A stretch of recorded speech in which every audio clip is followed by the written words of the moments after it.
तो जो भी दरिंदे हैं ये चारों को दोषी है, इनको फांसी हो, फांसी तो फांसी।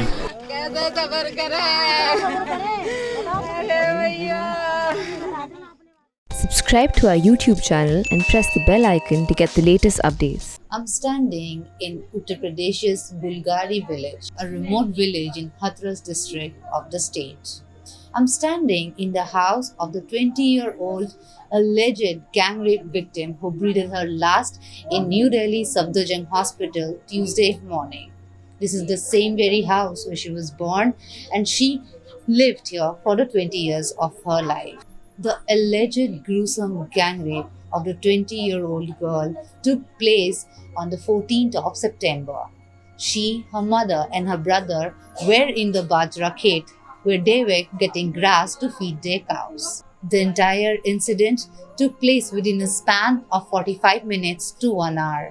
The wailing mother here is inconsolable as she waits for her daughter's body to arrive.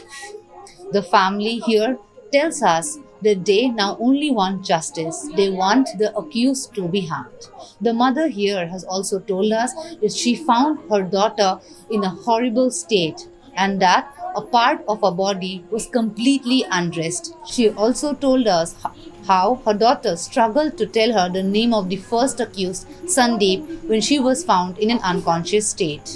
मेरा बेटा मैं घास लेने गई, तीनों जने जी एक गठरी है गई। हाँ मैंने बेटा तू घर डाले जाए, घर डाले बेटा। मैं बहुत बोली मम्मी भैया उठवा दे, एक भैया गठरी डाले आवे और दूसरा के लेके तो आ जावे भैया। मेरे सतंदर तू डाले जाके गठरी उठवा दी। मैं माँ बेटी रह गए दोनों जने। मेरी कटी कटाई दो जगह घास बहुत पड़ी है, ऐसे मेरी बेटा तू जाए खट्टी कर ले। मम्मी तुम पे जई कटी है, मेरी जई कटी है मुँह पे घास। कैसा करो थोड़ी सी और ले लो, मैं तू ताजू खट्टी कर ले, मैं थोड़ी सी और ले लूँ। वो जैसे नौहरी का है, मैं आगे बढ़ गई हूँ। थोड़ी उन्हें बाजरा की ओटक है गई तो मोर फिर जैसी नौहरी है जैसी बाकी चुन्नी कस दई नार कस के झट बाजरा में खींच ले। सड़क पे आई 3 बार चक्कर मेरे सड़क पे लगा, मोर ना मिली। मैंने जानी घर पहुंच गई है। मेरे छोटे छोटे बालक जा रहे बस ईटन के। मैंने बेटा जहाँ भाई छोरी देखी तो मैंने कहा ना है, हमारे ना देखी। फिर आई तो सराय के देखे तो भरा में उल्टी चप्पल ऐसी डरी, ऐसी उल्टी चप्पल बाई सूद बांध के चली गई बाजरा में। मैंने जितना वाला टूटे रहो ना वो कैसे टूटे रहो। बहुत सारे कपड़े उतरे पड़े वाके, कपड़े वाके उतरे। मेरा पल्लू मैंने जो डाला वाके ऊपर। मम्मी उसी बाजरे के पेड़ के अंदर गई, अंदर तो देखा था बहन बेहोशी हालत में, उसकी जीभ से खून ब्लड वगैरह निकल रहा था और बेहोशी हालत में पड़ी थी। मम्मी ने जैसे तैसे उसको देखा और उसको कैसे भी करके बाहर खेत के बाहर निकाल के रखा और कुछ बच्चे थे वहाँ पर, उसको बुलाया, उसको थोड़ा पानी वानी डाला। और एक लड़का जो खेत वाला था उसने मम्मी से बोला कि ऐसा मैं भैया को बुला के लेकर आता हूँ, तो मेरे को बुलाने आया यहाँ पर। मैं जब तो भैंसों को पानी पिला रहा था यहाँ पर, तो बुलाने आया यहाँ पर। फिर मैं गया हूँ यहाँ पर बाइक लेके, तो वहाँ पर थोड़ा हल्का से उसको होश आया बहन को। तो मैंने बोला बहन में क्या हुआ? जब बहन ने बताया कि भैया जो गुड्डू का लड़का संदीप कि उसने ऐसे ऐसे करते करते वो जीभ लड़खड़े तो रही थी, उसकी पूरी तरह आवाज़ नहीं आ रही साफ। तो आप उसको चंदपा पुलिस थाना ले गए? चंदपा पुलिस थाने में ले गया था बाइक पे बिठाल के। मैं मम्मी के साथ में थी, अकेला था मैं। और चंदपा थाने में एक चबूतरा सा था, उस पर मैंने बहन को लिटा दिया और मम्मी वहीं पर बैठी हुई थी। तो मैं थाने में अंदर गया, मैंने बोला वो पुलिस जो सर हैं उनसे बोला कि सर ऐसे ऐसे बात है, ये बात कि ऐसा करिए आप FIR लिखिए और जल्दी से जल्दी लड़की को ले जाइए, यहाँ ख़त्म हो जाएगी। और मेरे को ये नहीं पता था कि इसके साथ ये रेप हुआ है, क्योंकि मेरे को इतना मालूम नहीं था। तो उसके बाद जो ज़्यादा हालत ख़राब थी यहाँ पर सब लोग डांट रहे थे पुलिस वाले कि इसको लड़की को लेके जाए, नहीं तो मर जाएगी, यहाँ पर क्या कर रहा है। तो मैंने को ऐसा करो अपनी जीप में लेके चलिए। बोला कि वहाँ से किस में लेके आया? मैंने कि वहाँ से तो बाइक से लेके आया हूँ मैं, कि या तो बाइक लेके जाओ या फिर ऑटो करके लेके जाओ। आपके साथ पुलिस वाला कोई नहीं गया था? पुलिस वाला गया था। तो फिर वहाँ से मैंने यहाँ से रोड से एक ऑटो पकड़ा।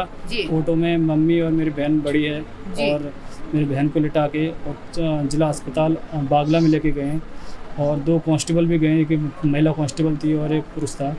तो वहाँ पे लेके पहुँचे तो वहाँ पर 1 घंटे के करीब 2 बोतल चढ़ाई हैं डॉक्टर ने इमरजेंसी में।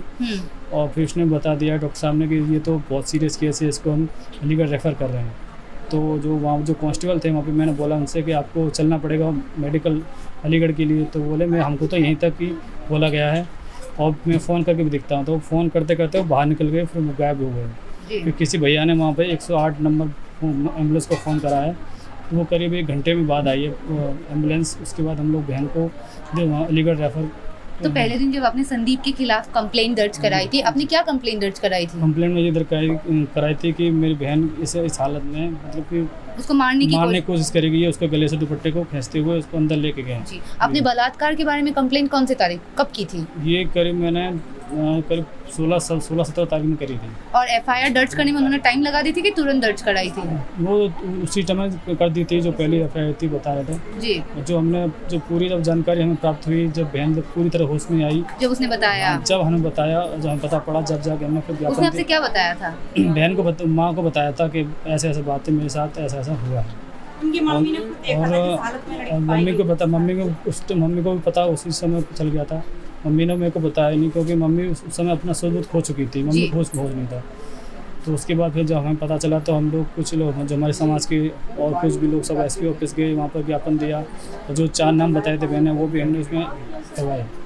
तो जब फिर आपने बलात्कार का धारा पुलिस वाले को बताया? 376 उसके लिए फिर हमने मांग करी तो 376 दूसरे दिन फिर लगी। According to the police, they are still waiting for the report from the forensics department on the case.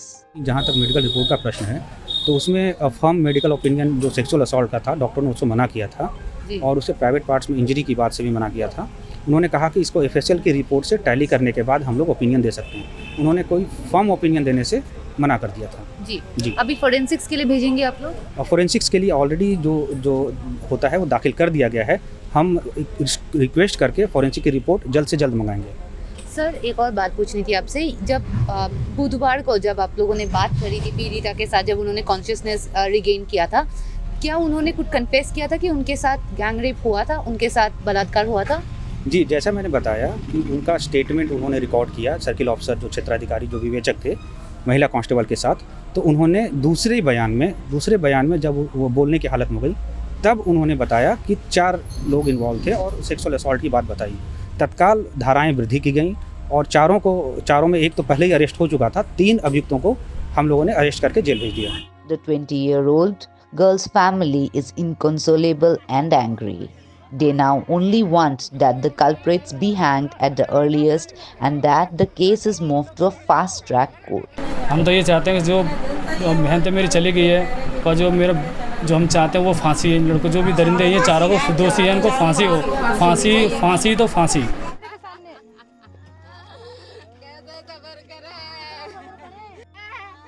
इनमें से कौन ने अपनी माँ की कोख से जन्म लाया है? कोई इतनी सी भीड़ कहाँ से देता है?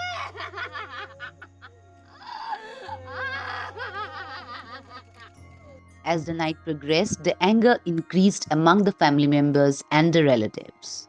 The body arrived around 1 a.m. in the native village, but soon after, a scuffle broke out as the police were adamant to cremate the body before sunrise. Even as the family kept insisting, protesting, and pleading for the same, the district authorities took the body to the cremation area, not allowing the family to take the body inside their house. It is past 1. It's just like a couple of minutes back that the body of the 20-year-old girl from UP's Hathras village has just arrived here. The ambulance seems to have crossed the house of the girl here, and that is why the local villagers here are protesting. There's been a massive fist fight between the villagers here and the local police as the villagers demand that the body needs to go home first and then for the cremation.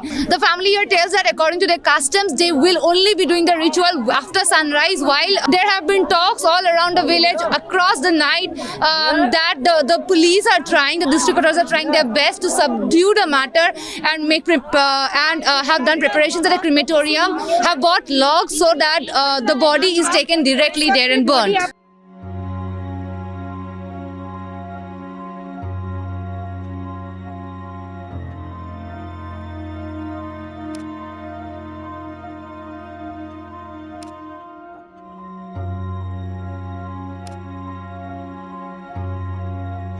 It is 2:40 a.m. at night. The 20-year-old girl from UP's Hathras village lost her life at around 6:55 a.m. in New Delhi's Safdarjung Hospital. As I stand here, the body of the girl has just been burnt. Her family members were not allotted the body. They did not have time with the body. They did not have time to perform rituals of putting mehendi on their unmarried daughter. The wailing mother cried and begged the officials here in front of the ambulance. However, district authorities here have told us that because they want to maintain the law and order situation in the area, they have been forced to take this action. With Manisha Mondal, this is Bismita Askin reporting for The Print in Uttar Pradesh.